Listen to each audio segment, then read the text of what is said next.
What does have a lot of red flags here is the last Fourth Doctor set. And oh my God. It's not that one. It was over here. This was a nightmare to get through. Right? Just a nightmare. So it was recorded in lockdown. It's it's continuing the Nearest Hughes adventures here. Let's have a look. Where she arrived from. She was in, what was it? Antilla the Lost, I think. Did she turn up in Shell Shock? Yeah, no. It was, maybe it's this one. So the 9 I liked a lot, right? So this was the 9 Shell Shock peak season. It could be. Yeah, Nearest Hughes. No, it was one before this. It was, yeah. So Ravencliff Witch is where she first shows up. She's basically an old woman who's an artist. So apparently in the future you find out she's famous, right? And she was okay. Nothing really that interesting. I mean, honestly, nothing that interesting at all. But then they brought her back for 2 box sets. This one. This was, what was in this? Ice Heist, which was a vaguely interesting idea. It was non-honorable ice warriors doing a bank job, essentially. And Antilla the Lost, I don't really remember it. It was like these Nearest Hughes ones. So now they wrap up the Nearest Hughes adventures very poorly. With this $31.74, not worth it. With with 10 episodes wading through mud. I mean, that's really what this was like, wading through mud. So the first one, The Wizard of Time, was a 2-part. It was an interesting idea done badly. Essentially, it was not a Doctor Who story. It was a story about this character called James Harmer, who was a big children's author. I got the feeling it was based on J.K. Rowling. And there's some weird thing with time where the Doctor, Leela, and Nearest Hughes, Margaret Atwood, that was her name, were like strewn across his life. They experienced over a few hours. It was visitations throughout his life, and they they needed but no, it was all from an entity based on this writer, this computer based on the writer who experienced the Doctor. It was just, I don't know, not great, right? Not great at all. Confusing and unengaging.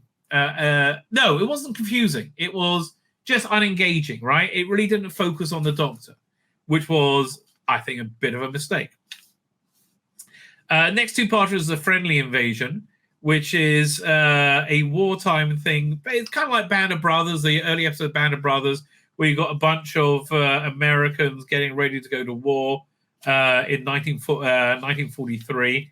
But there's some alien entity invading, but it's more benign than that. But it like takes over one of their minds and takes over this village. It doesn't really work, right? It again doesn't really engage. It's as I recall, I think the villain was like some kind of like time tourist that was inhabiting somebody else's body and making everybody else be brainwashed or something as they go off to war. And then, but this ties into the final story, which wasn't bad. The next one, oh God, the next one is every bad Big Finish stereotype on steroids. It awful, stone cold. So this was a Weeping Angel story. And it was as effective as the Jodie Whittaker Weeping Angel stories. They really didn't do anything with Weeping Angels at all. It was essentially, I would say, 2 parts of two episodes worth of plot spread over 4 episodes. It was a crashed Starliner, and it had, again, this was a bingo card of woke, stupid storytelling. Everybody on it is a woman. The captain was a woman. The captain is gay, obviously, and the captain's gay lover has been zapped away by the Weeping Angels. They take about an episode and a half to show up. They're dying, and you have a first-class passenger who's rich, who's a bad rich white guy, obviously. So it's every stupid modern Big Finish idea, all in one turgid, overlong story. It just garbage, right? Absolute garbage. Roy Gill, normally not bad. Chris Chaplin, it's okay. And Roland Moore, normally excellent. But this was a real, genuine stinker, right? It was, and it was very contrived to have a happy ending with the gay female starship captain in the arms of a gay lover, wife, whatever, to show you how great it is being gay. Listen, for fuck's sake, will you stop? Okay, most people are straight, and you be straight, you be gay. I don't need relentless fucking Doctor Who stories saying being gay is a great idea. Like, just stop with it already. Right? I'm not saying being gay is terrible. I'm not saying being gay is wrong. I'm just saying, can we have some straight fucking people? We're 97% of the population. How about having some straight fucking representation if you need any representation at bloody all? How about that for a plan? No, everything's got to be gay. Oh, God, and I pay for this bullshit. I'm just sick of being paid to be lectured by these morons. So finally, so at the end of that one, Margaret wants to leave. And the final story is a good one, right? It's a good two-parter. They take her home, but the doctor's like not really happy about it, and they drop her off, but they jump a time track when they're doing it, much like in the Space Museum. And it creates this like little bubble reality for Margaret and a older version of a character from the Friendly Invasion, which and it turns out to be lurches from like a horror story to kind of a sweet love story to a kind of a tragic loss towards the end. But it's by far the strongest story on the set, right? By far. In fact, I would say if this is season 12, this is the best release of this season. None of them very good. Yeah, let's see. So that's these are So we have Ice Heist, Antilla the Lost, and Wizard of Time, Friendly Invasion, Stone Cold. All shit, all completely missable. Forget it, right? Ghost of Margaret, quite good. I really thought that was quite a good little story. But generally speaking, this was painful, right? This was genuinely painful to get through. So the next one that's coming out next year is going to be with there's a bunch of writers I don't know. Robert Kahn, never seen him before. Tom Selinsky and David K. Barnes, whatever. But these are all with Harry Sullivan and what's his name? Cross. Anna Turing in one as well. And look, Anna Crook's I've listened to a few releases with her, and she's just not very good. That's the bottom line, just not very good. So this is coming out when? March next year. I'm so happy to skip this. Like genuinely thrilled to June. Yeah, and like you could tell Tom Baker is getting older, right? And these may well be his last releases. September, fine. These, So next year I'm out. I wish I missed the Nurse Hughes thing. Right? Let's see, because I don't know.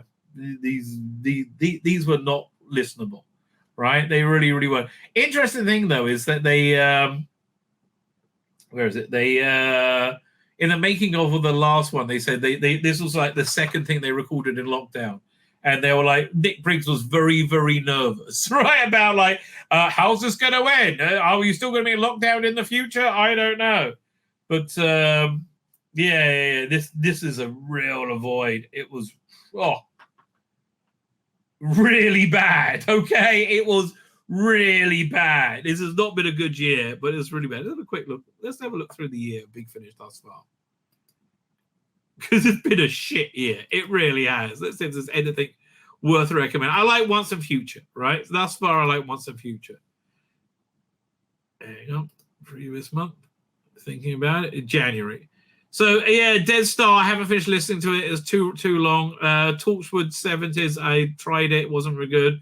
Dire River Song. I've been out there a while. Time War Cast. Completely missable. Yeah, we don't know what to do with the Eighth Doctor. This is what it will say. And not really as good as the other Time War stuff. So mediocre month. I do like the Stephen Noonan First Doctor. There was two good stories on this one.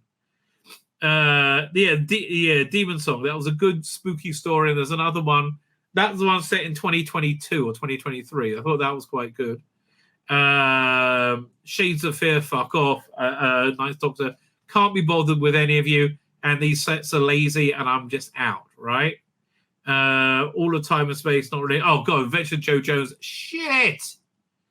How shit? Doctor the Excelis Collective would have been is better, and that was shit too, right? Whew. The deeply mediocre Ice Heist and Until the Lost. 8th of March. Actually, that one looked quite good, but you're not getting that out of me. Terror of the Master was part of the Masterful box set. UFO I didn't never tried. Plague 7 Oranges. Oh, only 171 for 6 books, 7 books. Yeah, another shit month. Fine. April. Star Cops, meh. Bannerman Road, meh. Survivors, meh. Man, I don't know what they're selling, because none of the okay. Once and Future, that's what they're selling.